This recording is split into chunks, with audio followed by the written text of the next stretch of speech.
Supreme court ने अब step आगे लिया है। एक आपकी नेशनल चंबल सेंचुरी है, पर इसको हम सिर्फ चंबल सेंचुरी तक नहीं देखेंगे। यहाँ पे आपके कुछ मिनरल्स भी आ जाते हैं। तो माइनिंग से रिलेटेड लॉ क्या क्या कहता है, या हमारी जो शेड्यूल नंबर 7 के अंदर स्टेट लिस्ट है और सेंट्रल लिस्ट है वो क्या कहती है, वो भी आपको देखना पड़ेगा। क्योंकि जहां पे भी वाटर बॉडी होगी वहां पे एक और चीज नेचर ने प्रोवाइड करी है, सैंड। और सैंड को इंसान चाहता है कि पता नहीं क्या ही करूं, आज ही सारा एक्सट्रैक्ट कर लूं। और फिर जब एक्सट्रैक्ट करा तो वेस्ट मटेरियल भी चाहता है इसी पानी में फेंक देता हूं, ये आगे चला जाएगा। तो ये प्रॉब्लम आ रही है, सेम चंबल सेंचुरी में भी आ रही थी। तो सुप्रीम कोर्ट ने बोल दिया कि हमें यहाँ पे भरना पड़ेगा। अदरवाइज जो प्रोजेक्ट क्रोकोडाइल था वो तो हमने 1970s का लिया हुआ है। मैंने 70s बोला क्योंकि एक्यूरेट ही स्ट्राइक नहीं कर रहा इस टाइम पे। 75 था मेरे ख्याल से, पर देख लेते हैं उसको भी आगे। और यहाँ पे फिश ईटिंग क्रोकोडाइल है, दैट इज घड़ियाल, तो उनको भी बचाना है। ऐसा नहीं है मगर नहीं है, यहाँ पे मगर भी हैं जो नॉन वेजिटेरियन होते हैं और पूरे इंसान को भी खा सकते हैं, वो भी हैं। पर जो घड़ियाल होता है इसका अगर माउथ वाला पार्ट देखोगे तो बीक लाइक स्ट्रक्चर आगे को बना होता है। तो ये पूरे इंसान को तो नहीं खा पाता, पर छोटे छोटे जो ऑर्गेनिज्म है जैसे फिश वगैरह आ गई उनको ये खा लेते हैं। तो फिश ईटिंग घड़ियाल्स को भी यहाँ पे प्रोटेक्ट करना है। दूसरा IUCN स्टेटस अगर घड़ियाल्स का आप देखोगे वो क्रिटिकली एंडेंजर्ड है। तो क्रिटिकली एंडेंजर है तो ऑलरेडी ये खतरे में है, पॉपुलेशन एक्सटिंक्ट कर सकती है, तो इनको हमको बचाना पड़ेगा। और याद रखना ये जो चंबल सेंचुरी है और स्पेशली इकोसिस्टम को बोला जाता है नेशनल चंबल सेंचुरी। और ये लोटिक एरिया में लाया करता है। लोटिक और लेंटिक ये दो शब्द आते हैं एनवायरमेंट एंड इको के अंदर, एक लोटिक है एक लेंटिक है। लोटिक का मतलब होता है जो वाटर है वहां पे वो फ्लो में, मतलब डायनेमिक नेचर है पानी का, वो बहता हुआ पानी है वहां पे। एंड लेंटिक के केस में कैसा आता है, स्टैटिक। स्टैटिक मतलब स्टिल वाटर है, पॉन्ड लेक की बात हम करते हैं। पर जो चंबल सेंचुरी आप देखोगे वो किस नेचर की है, लोटिक इकोसिस्टम। प्रीलिम्स में बढ़िया स्टेटमेंट आ जाती है टर्म बेस्ड, तो लोटिक याद रखना। लोटिक मतलब वाटर फ्लोइंग नेचर का है, मतलब बहता हुआ पानी वहां पे आपको दिखेगा। तो ये जो लोटिक, अच्छा लिखा भी है यहाँ पे lotic, flowing water body ecosystem. बाकी नेशनल चंबल सेंचुरी की बात हो रही है, ब्रीडिंग स्पॉट है। ना सिर्फ आपको घड़ियाल्स यहाँ पे मिलेंगे, जब सैंड की अवेलेबिलिटी है बड़े सारे टर्टल्स भी आते हैं एग ले करने के लिए। और अगर वो जो इकोसिस्टम था जिसमें टर्टल एग ले करना चाहता था वो डिस्टर्ब होता है तो ऑब्वियस सी बात है उनकी पॉपुलेशन भी वहां पे डिक्लाइन करेगी। और ये तो ऑलरेडी घड़ियाल्स क्रिटिकली एंडेंजर हैं ही। ये चीज याद रखने वाली है, ये ट्राई जंक्शन पे प्रेजेंट है। राजस्थान, मध्य प्रदेश और उत्तर प्रदेश वाला एरिया, यहाँ पे एक पॉइंट आता है दैट इज ट्राई जंक्शन। तो इस पूरे एरिया में ये चंबल वाला पार्ट एक्सटेंड करता है। तो मतलब जब कोई भी चेंजेस करे जाएंगे रूल्स के अंदर तो इनकी ज्यूरिस्डिक्शन को भी बुलाया जाएगा। मध्य प्रदेश की भी आएगी, मतलब जब भी सुप्रीम कोर्ट ने अपहेल्ड करा ना कि हम आ रहे हैं अब इंटरफेयर करने के लिए, कि हमको स्टेप लेना पड़ेगा, गवर्नमेंट को डायरेक्शन प्रोवाइड करनी पड़ेगी, तो तीनों स्टेट्स के यहाँ पे कॉन्ट्रीब्यूशन मिलेगी, राजस्थान भी, मध्य प्रदेश भी एंड उत्तर प्रदेश भी। चंबल किसकी ट्रिब्यूटरी आती है, कौन सी रिवर की, यमुना रिवर की। तो इनडायरेक्टली यमुना रिवर भी अफेक्ट करेगी। जैसे यमुना नगर रीजन है आपका हरियाणा का, तो वहां पे भी देखा गया है कि सैंड माइनिंग की वजह से सारा इकोसिस्टम डिस्टर्ब हुआ है। सेम चंबल जो सेंचुरी है यहाँ पे भी पूरा इकोसिस्टम डिस्टर्ब करता हुआ दिखेगा। अब नेशनल चंबल सेंचुरी के बारे में अगर देखें तो इसी को नेशनल चंबल घड़ियाल वाइल्ड लाइफ सेंचुरी भी बोला जाता है, और इंडिया का one of the most significant ecological riverine protected area भी है। क्या ये रामसर साइट के अंदर इंक्लूडेड है? नहीं है, ये प्रपोज्ड है अभी के लिए कि फ्यूचर में शायद रामसर साइट्स के अंदर इसे इंक्लूड करा जा सके। और 3 ट्राई स्टेट इसको प्रोटेक्ट करती हैं, Rajasthan, Madhya Pradesh and Uttar Pradesh. Tri junction याद रख लेना, मतलब जहां जहां से ये वाटर फ्लो कर रहा है, जहां पे ये घड़ियाल की पॉपुलेशन मिलेगी। लगभग 5400 स्क्वायर किलोमीटर का एरिया में ये स्पैन करता है, और 600 किलोमीटर का स्ट्रेच सिर्फ चंबल रिवर के आसपास ही है। स्ट्रेच मतलब जो एक्चुअल में चंबल रिवर के आसपास है। उसके बाद ट्रिब्यूटरी भी आगे जुड़ रही है, और जो चंबल रिवर है ये खुद भी तो खुद को ट्रिब्यूट कर दे रही है ना यमुना रिवर के अंदर, तो उस पॉइंट ऑफ व्यू से ये बोला। बायोडाइवर्सिटी अगर देखोगे तो 90% जो वर्ल्ड के रिमेनिंग वाइल्ड घड़ियाल पॉपुलेशन है वो सिर्फ चंबल सेंचुरी के अंदर ही आपको दिखेगी। और इसके अलावा गंगेटिक रिवर जो डॉल्फिन्स हैं वो भी एंडेंजर्ड है अगेन। इनका जो IUCN स्टेटस है ये बड़ा फ्लक्चुएट करता है। जो गंगेटिक डॉल्फिन है ये आपने हमेशा पेपर से पहले एक बार चेक करके ही जाना होता है। अभी यहाँ पे जैसे एंडेंजर लिखा हुआ है। इसके अलावा मार्श क्रोकोडाइल, मार्शी जहां पे भी सिचुएशन होती है वहां पे एक गैस अवेलेबल होती है, मिथेन, मार्शी गैस भी उसी को बोलते हैं, ठीक है, मिथेन, मिथेन को बोलते हैं। तो मार्श क्रोकोडाइल यानी कि मगर भी लोकली बोला जाता है, वो भी प्रेजेंट है। इसके अलावा red crowned roof turtle, then smooth coated otter. Otter को इमेजिन कर पा रही हो कैसा दिखेगा? जम्मू एंड कश्मीर में पढ़ा था आपने जब वहां 30 साल के बाद दिखा था। हाँ, यूरेशियन ऑटर भी उसी का नाम है, ऑटर को ही बोलते हैं। और स्ट्रिप्ड हाइना भी हैं। ओवर 330 बर्ड की स्पीशीज इंक्लूडिंग जो ब्लैक टर्न्स हैं वो यहाँ पे दिखेंगे, इंडियन स्किमर हैं वो भी यहाँ पे दिखेंगे, माइग्रेटरी स्पीशी बहुत सारी आती हैं चंबल सेंचुरी में, जितने भी वेटलैंड होते हैं या वाटर इकोसिस्टम जहाँ पे होल्ड होता है वहाँ पे माइग्रेटरी स्पीशी तो आती हैं डिफरेंट कंट्री से। और इंडिया का एक प्रोजेक्ट था, प्रोजेक्ट क्रोकोडाइल, जो लॉन्च किया गया था 1975 में, और इसका मेन पर्पस भी यही था कि जो क्रोकोडाइल की पॉपुलेशन है उसको हमने दोबारा से रिवाइव करना है, डिक्लाइन कर रही थी उस टाइम पे। कंजर्वेशन स्टेटस देखोगे तो इंपॉर्टेंट बर्ड एरिया भी इसे डिक्लेयर करा है, और यूनेस्को की वर्ल्ड हेरिटेज साइट में ये प्रपोज्ड रामसर साइट भी है, फ्यूचर में ऐड हो सकती है, पर उसके लिए शर्त यही होती है गवर्नमेंट को पहले ही एफर्ट डालने पड़ेंगे। अगर एफर्ट दिखाई देते हैं तो फिर इंटरनेशनली भी उसे रिकॉग्नाइज करा जाता है कि अब इसको हम रामसर साइट इंक्लूड कर सकते हैं। और IUCN की भी फर्दर बहुत सारी कैटेगरीज आती है, उसमें इसको प्रोटेक्शन दी गई है कैटेगरी नंबर 4 में, मतलब इंटरनेशनल एफर्ट अभी भी डाले जा रहे हैं, जरूरी नहीं है कि रामसर साइट जब आएगी तब जाके डालेंगे। उस टाइम पे वैसे भी रामसर साइट जब कोई जगह बन जाती है, ये वेटलैंड या इकोसिस्टम बन जाता है, तो वो नजर ज्यादा रखते हैं कि अब ये एफर्ट डाल रही है कंट्री उसको और ज्यादा प्रोटेक्ट करने के लिए, कंजर्वेट करने के लिए या नहीं, तो नजर ज्यादा रखती है। ये वाला जो बोला है ये IUCN का कैटेगरी नंबर 4, ये प्रोटेक्शन की बात कर रहा है। यहाँ पे बहुत सारी कैटेगरीज हैं, रेड बुक जब आप उठाते हो, रेड लिस्ट बुक जब आप उठाते हो, उसके अंदर बहुत सारी लिस्टिंग है, उसमें ये चौथी कैटेगरी में प्रोटेक्शन प्रोवाइड करी गई है। एंड चंबल रिवर जो है वन ऑफ द क्लीनेस्ट और मोस्ट अनपॉल्यूटेड रिवर्स में भी काउंट हो रही थी, पर सैंड माइनिंग की वजह से दोबारा से यहाँ पे क्वेश्चन मार्क उठते हैं कि क्या इसको हम कंजर्व करने में कोई एफर्ट डाल रहे हैं या नहीं। इसके अलावा थ्रेट्स एंड चैलेंजेस, सबसे इंपॉर्टेंट जो चैलेंज निकल के आ रहा है that is illegal sand mining. और सैंड माइनिंग प्रोहिबिटेड बिल्कुल भी नहीं है, सेंट्रल लिस्ट में भी आप देखोगे अलाउड है, देन स्टेट लिस्ट में आप देखोगे अलाउड है। दिक्कत वही है, वो जो वेस्ट मटेरियल निकलता है उसको ट्राई करा जाता है कि वहीं पे फेंक दो कि बहता हुआ ऊपर से आपने क्या पढ़ा, लोटिक रीजन है, लोटिक इकोसिस्टम है, बहता हुआ पानी है। सेम हिमाचल में आप देखेंगे सतलुज रिवर वगैरह में जो इलीगल सैंड माइनिंग करी जाती है उसमें भी यही वाली प्रॉब्लम है कि जो भी वेस्ट बचा उसको वहीं पे डाल दो कि बहता बहता आगे निकल जाएगा, पर वो नीचे भी डिपॉजिट करता है, बहता भी है और आगे जाके भी कहीं ना कहीं इंपैक्ट कॉज करता है। और घड़ियाल और जो टर्टल की स्पीशी है, और साथ में जो वाटर एक्सट्रैक्शन यहाँ पे करी जा रही है, इलीगल सैंड माइनिंग है, सारे प्रॉब्लमेटिक इमर्ज हो रहे हैं चंबल सेंचुरी के आसपास। ये आ गई आपकी रिवर चंबल, ऊपर से आ रही है रिवर यमुना, यहाँ पे जाके ये बरे वाला जो एरिया है यहाँ पे जाके ये पूरा का पूरा जंक्शन बनता है, that is national Chambal sanctuary. पर ऐसा नहीं है कि यही वाला ट्राई जंक्शन जहां पे ये सारे मीटअप पॉइंट होंगे, उससे पीछे का भी जो एरिया था वो 900 किलोमीटर का एरिया आपने देखा, लेंथ आपने देखी, उसके आसपास का जो स्ट्रेच भी है वो भी किसका पार्ट है, नेशनल चंबल सेंचुरी का। इलीगल सैंड माइनिंग आ गया और कोऑर्डिनेटेड एफर्ट, यहाँ पे चीफ सेक्रेटरी बुलाए गए थे तीनों ही स्टेट्स के, उनके साथ जयपुर में मीटिंग कंडक्ट करी गई कि एफर्ट डालिए इस सेंचुरी को बचाने के लिए, नहीं तो वो अनपॉल्यूटेड बोलने में ही रह जाएगा, एक्चुअल में पॉल्यूशन की तरफ हम इसको भी लीड कर रहे हैं। और ये मगर आ गया जो जिसके साइज से ही आप आइडेंटिफाई कर सकते हो ये सबको खा सकता है, और वो जो घड़ियाल है दैट इज फिश ईटिंग, क्योंकि उसकी बीक पॉइंटेड जो माउथ है वो बीक पॉइंटेड रहता है, तो उस रीजन की वजह से छोटा होता है इफ कंपेयर टू जो मगर है, मार्शी क्रोकोडाइल है। बाकी अबाउट 600 ऑफ 960 किलोमीटर स्ट्रेच में आपको चंबल रिवर के अंदर ये नेशनल चंबल सेंचुरी डिक्लेयर करा गया है।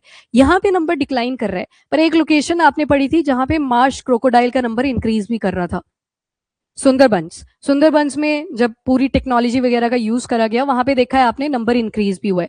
जुवेनाइल का नंबर अगर ज्यादा बढ़ जाता है तो ऑब्वियस सी बात है, जुवेनाइल तक अगर एक बार पहुंच गए तो उसके बाद उनको अटैक वगैरह सिखाए जाते हैं, वही देख देख के सीखते हैं, उसके बाद उनका नंबर इंक्रीज करता है। सुंदरबंस में ये चीज इंक्रीज भी हुई है, यहाँ पे नंबर डिक्लाइन कर रहा है तो वो कंसर्न की बात है।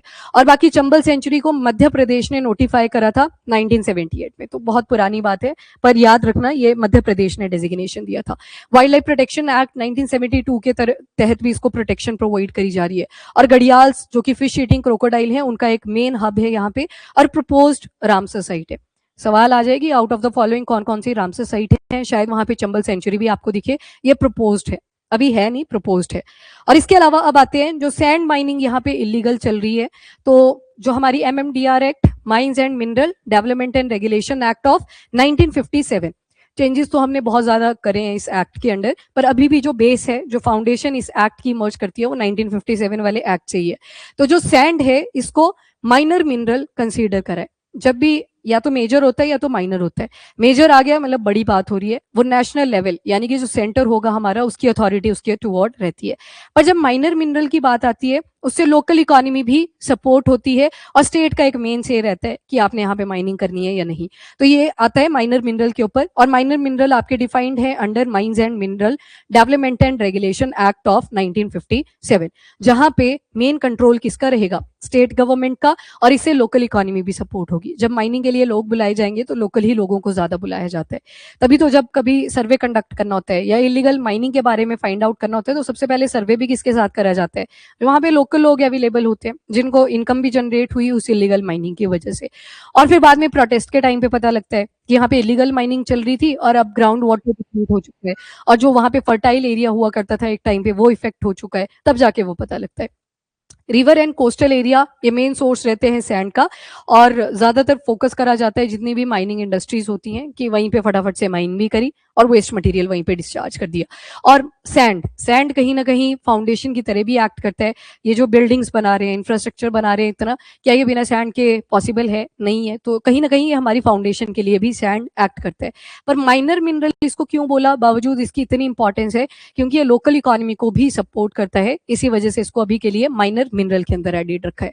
बाकी ministry of environment, forest and climate change ये बोलती है कि जो सैंड माइनिंग भी आपने करनी है वो एक सस्टेनेबल तरीके से हो, इसी वजह से लाए sustainable sand mining management guideline 2016।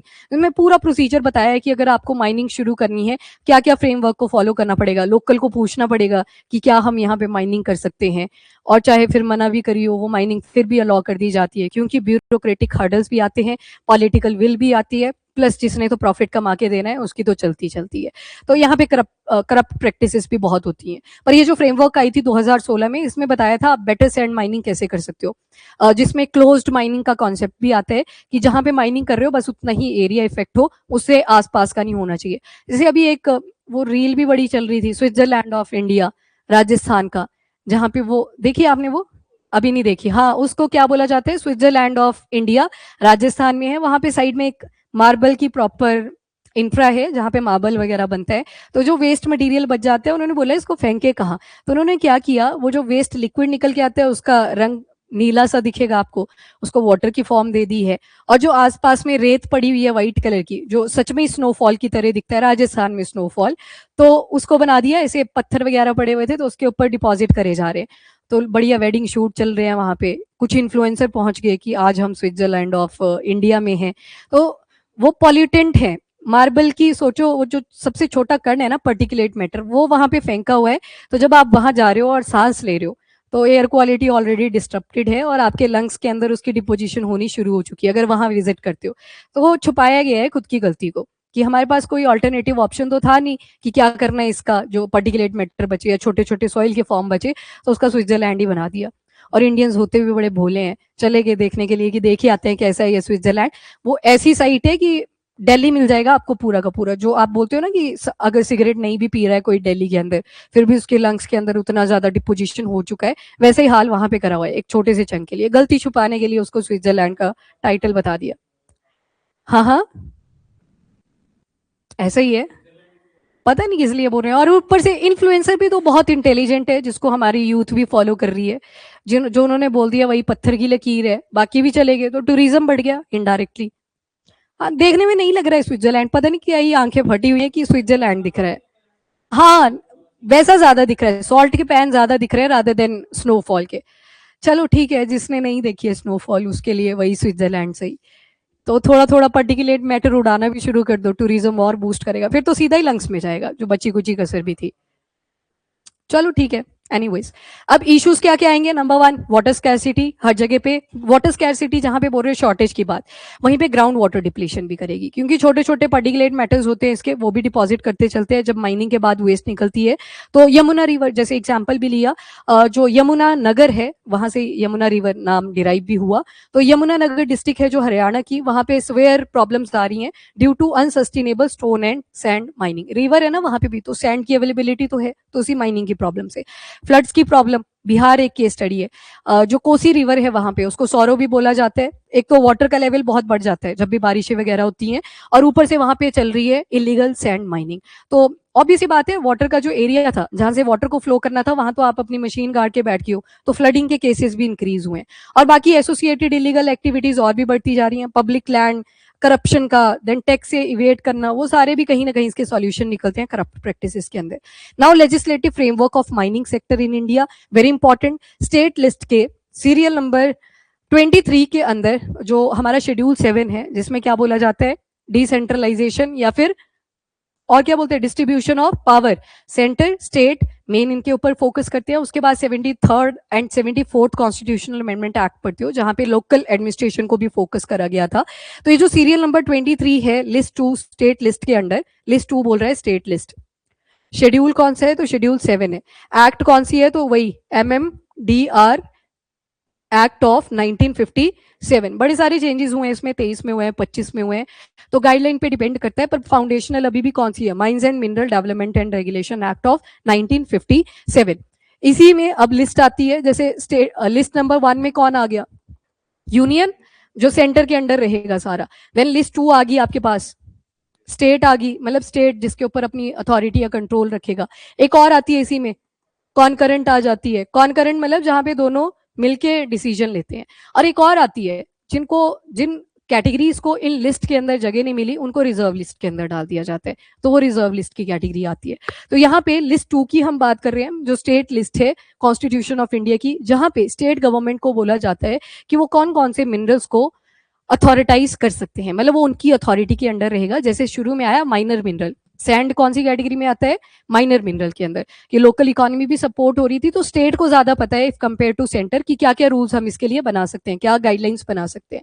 वैसे एक आती है सीरियल नंबर 54, ये लिस्ट 1 की बात कर रहा है, सेंट्रल लिस्ट. ये बताता है हमारे सेंटर को कि कौन कौन से मिनरल्स आपके अंडर आएंगे, जहां पे वो फाउंडेशन की तरह एक्ट करेंगे पूरी की पूरी कंट्री के लिए. वो सारे मिनरल किसके पास पकड़ा दिए जाते हैं, जिसमें आप मेजर मिनरल भी पढ़ते हो. मेजर मिनरल एक क्यानाइट करके और है, इसमें से एक एलिमेंट निकलता है, दैट इज एल्यूमिनियम. क्यानाइट, एल्यूमिनियम इससे निकाला जाता है. और बताना एल्यूमिनियम का और जो बड़ा पॉपुलर है, बॉक्साइट था. नहीं, जो आर से बोला वो ये र्यूटाइल बोल रहे हैं. र्यूटाइल किसका और है, टाइटेनियम. इल्मेनाइट किसका और है, टाइटेनियम, ये भी टाइटेनियम का है. र्यूटाइल एंड इल्मेनाइट दोनों ही टाइटेनियम के हैं. क्यानाइट एल्यूमिनियम का है, और जो बॉक्साइट बोला वो भी किसका है, एल्यूमिनियम का ही हो रहा है, Al2O3 बॉक्साइट. तो ये जो मेजर मिनरल है ये किसके अंडर है, ये सेंटर के अंडर है. मतलब कहाँ पे आगे, serial number 54 of list 1 central list, मतलब सेंटर उनके ऊपर डायरेक्टिव्स बनाएगा, फ्रेमवर्क बनाएगा. एंड एक्ट कौन सी आ गई, that is mines and mineral development act of 1957, जहां पे सारी डेफिनेशन भी लिखी है, रूल्स एंड रेगुलेशन भी लिखी हुई है, क्या क्या आपको फॉलो करनी पड़ेंगी.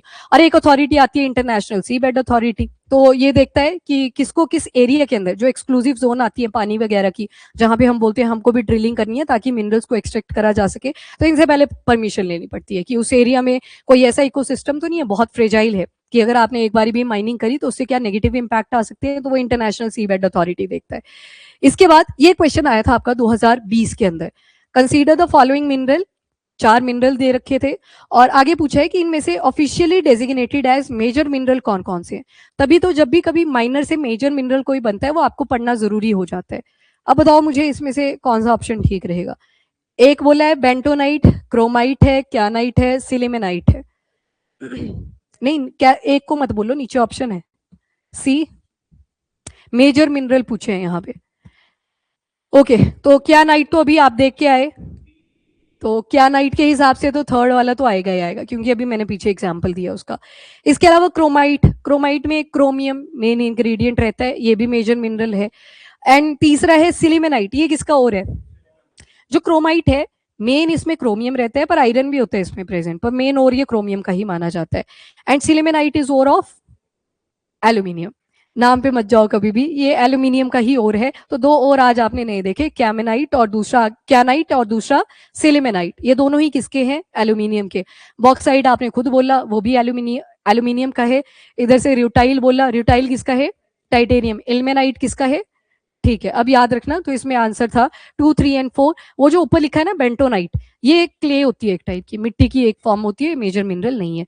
अब यहाँ से आपको क्या लेसन मिला, अब मिनरल्स की लिस्ट देखोगे कई जगह पे आपको 52 मिनरल भी दिखेंगे, 25 भी दिखेंगे, 30 भी दिखेंगे, कई जगह पे 17 भी हैं एलिमेंट्स की अगर बात करूँ, रेयर अर्थ एलिमेंट जैसे आपने पढ़े थे। एक बार ये लिस्ट देख के जानी होती है क्योंकि ऐसे रैंडम क्वेश्चन भी आते हैं। अब ये किसी को भी याद नहीं है, यहाँ पे मैं आप किसी को भी इंक्लूड कर ले, किसी को भी ये याद नहीं रहेंगे अगर याद करने बैठोगे भी, पर हाँ पेपर से पहले एक बार ही नजर देख के जानी होती है। कौन कौन से? एक हमेशा रेयर अर्थ एलिमेंट, ये टोटल कितने थे? 17। स्कैंडियम यूट्रियम प्लस 15 तो आपके लेंथेनाइट से आ जाते हैं। उसके अलावा क्रिटिकल मिनरल, ये अभी के लिए 30 ही है ऑफिशियली भी लिखा हुआ, पर रिसेंट आपने एक पढ़ा था, एक और क्रिटिकल मिनरल ऐड हुआ था, मैं बताती हूँ, सी से है उसका नाम। नहीं, कोकिंग कोल। याद करो जब आप डीज पढ़ रहे थे इतनी सारी, तो कोकिंग कोल को भी डेजिग्नेशन दे दी है क्रिटिकल मिनरल की। पर जब आप पीआईबी पे या फिर मिनिस्ट्री ऑफ माइन के ऊपर जाओगे, विजिट करोगे, अभी भी वहां पे 30 ही है। तो क्वेश्चन को देख लेना ध्यान से कि रिसेंटली किसको डेजिग्नेट करा था, तो कोकिंग कोल भी आएगा। इसके अलावा आपने देखना होता है स्ट्रेटेजिक मिनरल, ये उतना रेलिवेंट नहीं होता, ये क्रिटिकल मिनरल का ही एक विशेष आपको दिखाई देगा, तो इसको आप स्किप कर सकते हो। पर major mineral and minor mineral, ये आपने थोड़े से देख के जाने होते हैं, क्योंकि बहुत सारे ऐसे मिनरल होते हैं जो पहले माइनर थे, अब उनको मेजर में डाल दिए। मैं आपसे पूछती हूँ, फेल्सपर कौन से में आएगा? अब मेजर में है, पर एक टाइम पे वो भी किस में था? माइनर। देन उन्होंने बोला माइका, माइका भी पहले कैसा था? माइनर, अब वो मेजर में आ चुका है। लाइमस्टोन, लाइमस्टोन भी पहले माइनर था, वो भी मेजर में आ गया है। क्वार्ट्स, क्वार्ट्स भी पहले माइनर था, अब वो भी किस में आ गया है? मेजर में। एक बचा बायराइट, यस बेराइट, बेराइट, बेराइट भी कैसा था पहले? माइनर मिनरल, अब ये भी किस में आ गया है? मेजर में आ गया। तो उतने तो आपने देख के चलनी है, ठीक है। तो इस तरह के क्वेश्चन आते हैं, ये 20 का था यूपीएससी ने जो पूछा था।